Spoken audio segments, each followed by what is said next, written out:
दुर्गा सप्तशती छठा अध्याय। ध्यान।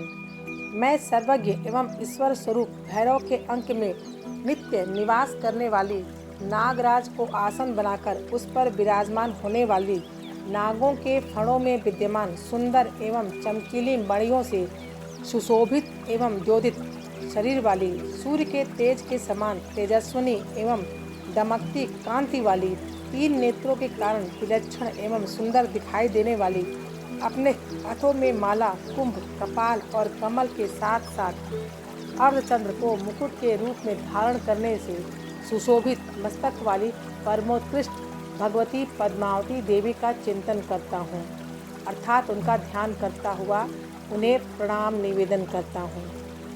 ऋषि बोले, देवी की बात सुनकर क्रोध से भरा दूत दैत्यराज शुंभ के पास जा पहुंचा और सारा वृतांत कह सुनाया। तब असुर राज ने क्रोधित होकर असुर सेनापति धूम्रलोचन से कहा, हे धूम्रलोचन, तुम शीघ्र ही अपनी सेना सहित वहां जाओ और उस दुष्टा के केस पकड़कर घसीटते हुए बलपूर्वक यहाँ ले आओ। यदि उसकी रक्षा करने कोई देवता, यक्ष या गंधर्व आए तो उसे अवश्य मार डालना। महर्षि मेधा बोले, इस प्रकार शुंभ की आज्ञा लेकर धूम्रलोचन 60,000 असुरों की सेना लेकर शीघ्र ही वहां पहुंच गया और देवी को देख ललकार कर कहा, तू बहुत शीघ्र शुंभ और निशुंभ के समीप चली जा। यदि तू प्रसन्नतापूर्वक नहीं चलेगी तो मैं तेरे केश पकड़कर घसीटता हुआ ले जाऊंगा।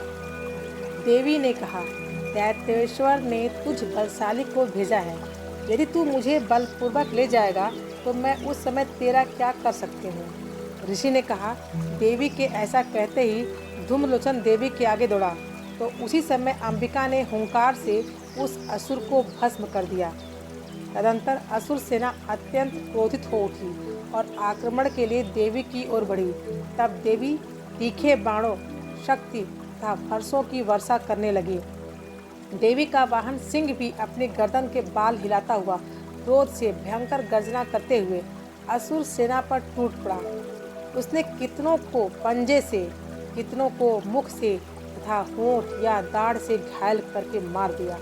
अपने नखों से कितने ही असुरों के पेड़ फाड़ दिए तथा पंजों की मार से कितने ही असुरों के धड़ से सिर अलग कर दिए। कितने असुरों की भुजाओं और सिरों को चबा डाला और अपनी गर्दन के बालों को हिलाता हुआ कुछ दैत्यों के उदर को फाड़कर रक्तपान करने लगा। उस महाबली सिंह ने क्षण मात्र में असुरों की संपूर्ण सेना को धराशायी कर दिया। संपूर्ण समाचार जानकर शुंभ ने चंड मुंड नामक महाअसुरों को आज्ञा दी, हे चंड, हे मुंड, तुम बहुत शक्तिशाली सेना लेकर जाओ और वहां से उस स्त्री के केश पकड़कर घसीट कर ले आओ। यदि न आवे और तुम्हें किसी प्रकार का संदेह हो तो उससे अपनी सेना सहित युद्ध करके उसका वध कर देना और उस दुष्टा तथा उसके सिंह को मर जाने पर भी बांधकर शीघ्र मेरे पास ले आना। और इस तरह से धूम्रलोचन वध नामक छठा अध्याय संपूर्ण हुआ।